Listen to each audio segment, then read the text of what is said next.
Assalamualaikum warahmatullahi wabarakatuh. Kembali lagi di YouTube channel kesayangan kalian. Kali ini kita akan membahas tentang jejak Islam di bumi Kalimantan. Sebelum lanjut, jangan lupa subscribe, like, dan komen dulu ya. Kalimantan atau sering juga disebut dengan Borneo pada masa kolonial termasuk pulau terbesar ketiga di dunia yang berbatasan langsung di sebelah utara Pulau Jawa, sebelah barat Pulau Sulawesi. Pulau Kalimantan juga terkenal dengan julukan Pulau Seribu Sungai karena banyaknya sungai yang mengalir di pulau ini.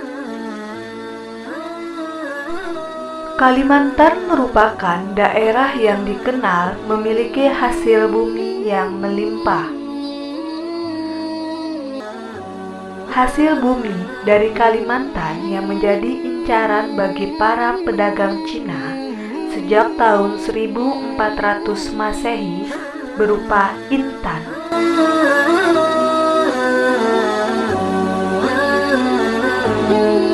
Karena Kalimantan merupakan satu-satunya daerah penghasil intan di Nusantara.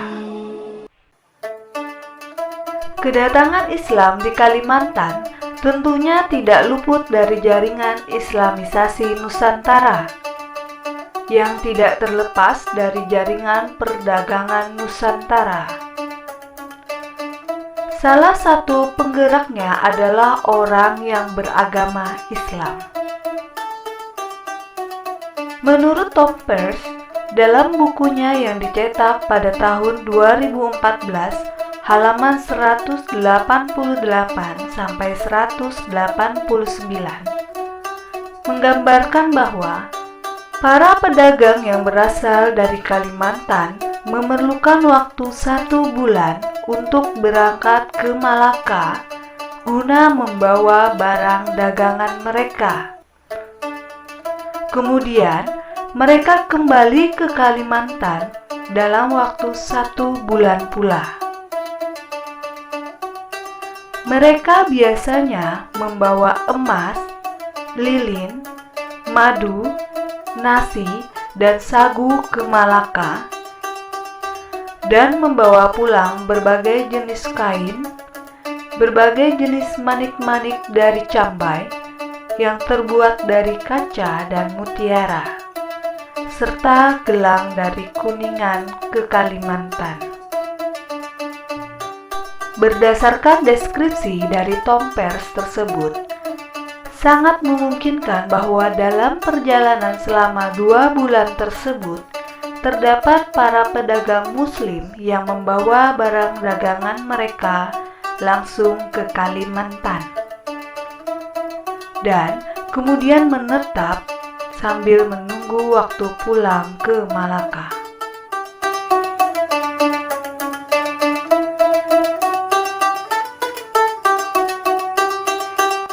Berdasarkan deskripsi dari Tom Peirce tersebut, sangat memungkinkan bahwa dalam perjalanan selama 2 bulan tersebut, terdapat para pedagang Muslim yang membawa barang dagangannya langsung ke Kalimantan dan kemudian menetap di sana sambil menunggu waktu pulang ke Malaka.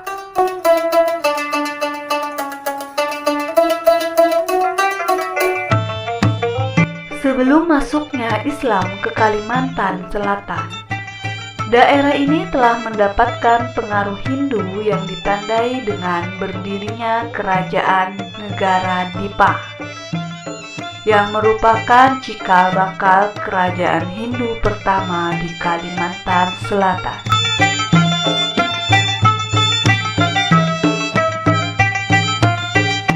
Dalam hikayat Lambu Mangkurat atau hikayat Banjar, disebutkan bahwa di daerah Kalimantan Selatan telah berdiri sebuah kerajaan bercorak Hindu yang bernama Negara Dipah. Berlokasi di sekitar Amuntai, dan kemudian dilanjutkan dengan negara Daha yang berlokasi di sekitar Nagara sekarang. Proses penyebaran Islam di Kalimantan Selatan akan berpusat pada seorang pewaris sah kerajaan negara Daha yang bernama Raden Samudra. Raden Samudra dinobatkan menjadi Raja Banjar oleh Patih Masih, Muhur Balid dan Kuin. Sedangkan Patih Masih hanyalah sebuah gelar bagi pemimpin dalam sebuah kelompok. Dalam masa itu, Patih belum termasuk dalam struktur birokrasi kerajaan.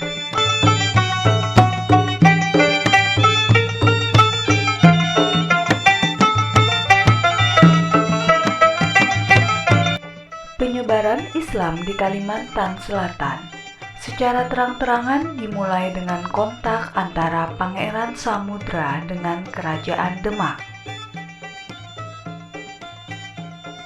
Pada saat itu, atas usul Patih Masih, Pangeran Samudra meminta bantuan kepada Demak yang merupakan kerajaan terkuat setelah Majapahit untuk berperang melawan pamannya, yakni Pangeran Tumenggung, dalam merebut tahta kekuasaan negara Daha. Dalam hal ini, Patih Balidlah yang diutus menghadap Sultan Demak Trenggana dengan membawa sepucuk surat dari Pangeran Samudra yang bertuliskan bahasa Banjar dan berhuruf Arab Melayu.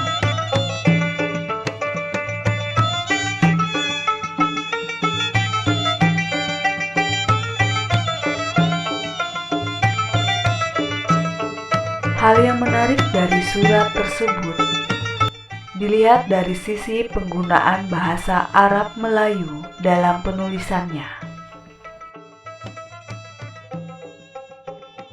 Hal ini menunjukkan bahwa huruf Arab telah dikenal oleh Pangeran Samudra yang menggambarkan bahwa masyarakat Islam telah lama terbentuk di Banjarmasin.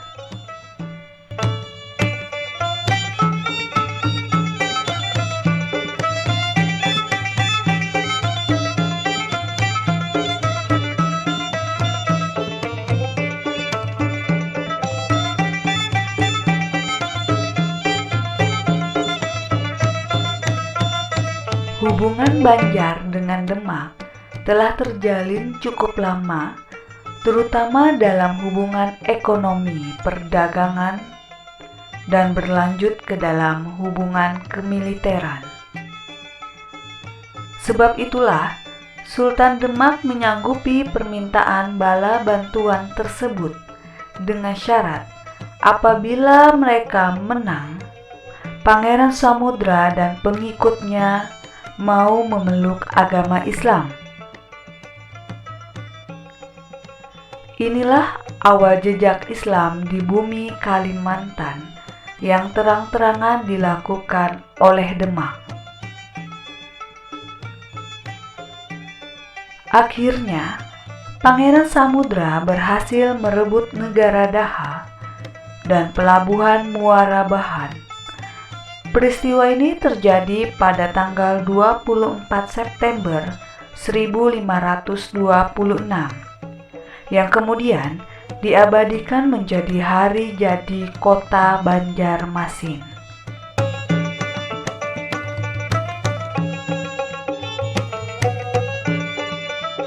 Salah satu episode penting dalam jejak Islam di bumi Kalimantan yang disebutkan dalam Hikayat Banjar, bahwasanya Raja Banjar Raden Samudra telah ditasbihkan sebagai Sultan oleh penghulu Demak yang dikenal dengan nama Khatib Dayan dan seorang Arab, diberi gelar Sultan Suryanullah. Setelah memeluk agama Islam, Pangeran Samudra kemudian mengganti nama beliau menjadi Sultan Suryansah. Babak tersebut dalam jejak Islamisasi di bumi Kalimantan Selatan adalah internalisasi agama Islam dalam seluruh sendi kehidupan Kerajaan Banjar. Perubahan struktur biografi lama yang dipakai Kerajaan Negara Daha identik dengan Hindu, kemudian dirombak oleh Sultan Suryansah ke arah yang identik dengan Islam.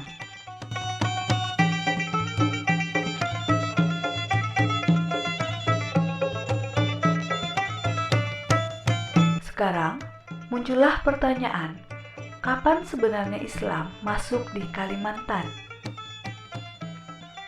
Marzuki dalam Tarikh dan Kebudayaan Islam menjelaskan, di Pulau Kalimantan, Islam masuk melalui pintu timur, atau lebih tepatnya di Kalimantan Timur. Pertama kali diislamkan oleh Datu Kri Bandeng dan Tunggang Parangan. Kedua mubalik ini datang ke Kutai, salah satu daerah di Kalimantan Timur, setelah orang-orang Makassar masuk Islam. Islamisasi di sini dan daerah sekitarnya diperkirakan terjadi sekitar 1575 Masehi.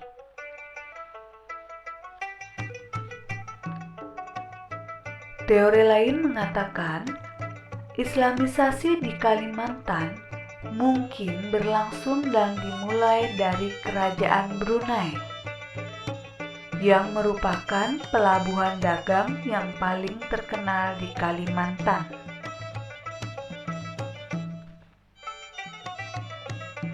Menurut Didik Prajoko dan kawan-kawan, dalam Atlas Pelabuhan-Pelabuhan Bersejarah di Indonesia, sebelum muncul Kerajaan Banjarmasin di sebelah barat laut pulau ini, terdapat kota pelabuhan terkenal, yaitu Lawe dan Tanjung Pura.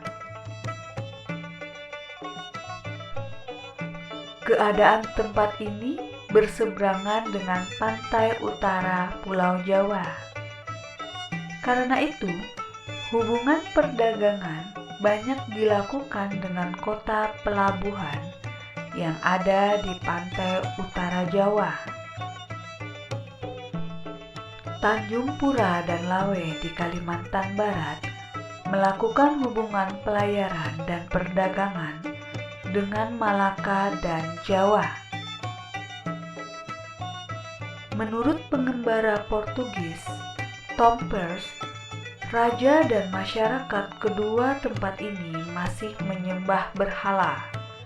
Tetapi, Tanjung Pura tunduk kepada Pati Unus, raja di Jepara. Pati Unus yang menyerang Portugis di Malaka dan diidentifikasi dengan nama Pangeran Seberang Lor dalam berbagai babat jelas berasal dari Kerajaan Demak. Karena itu, dengan adanya hubungan antara Tanjung Pura dan para pedagang dari Jawa dan Malaka, mungkin di kalangan Tanjung Pura sudah ada yang memeluk agama Islam.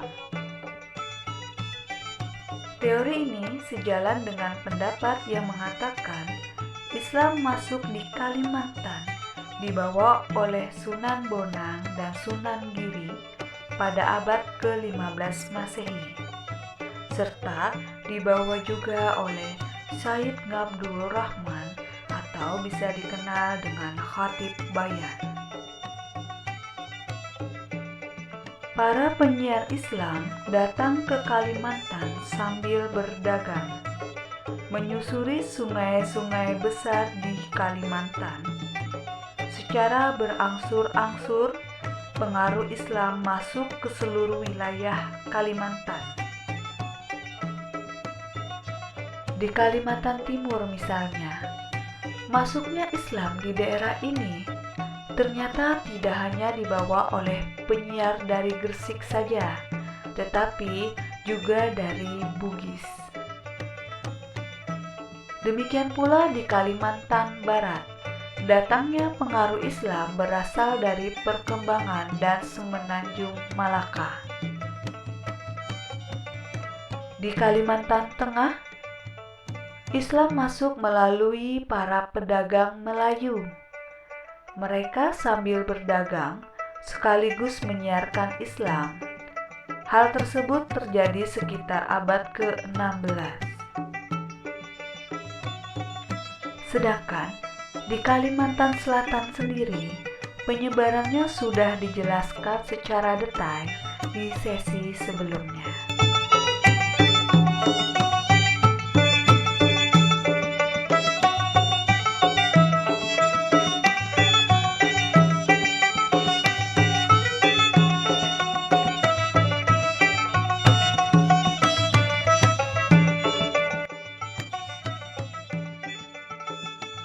Sekarang kita sudah mengetahui bagaimana proses penyebaran agama Islam di Kalimantan, khususnya di Kalimantan Selatan. Semoga apa yang kita lakukan hari ini bermanfaat dan bernilai ibadah di mata Allah Subhanahu wa Ta'ala. Sebelum ditutup, jangan lupa subscribe, like, dan komen dulu ya. Assalamualaikum warahmatullahi wabarakatuh.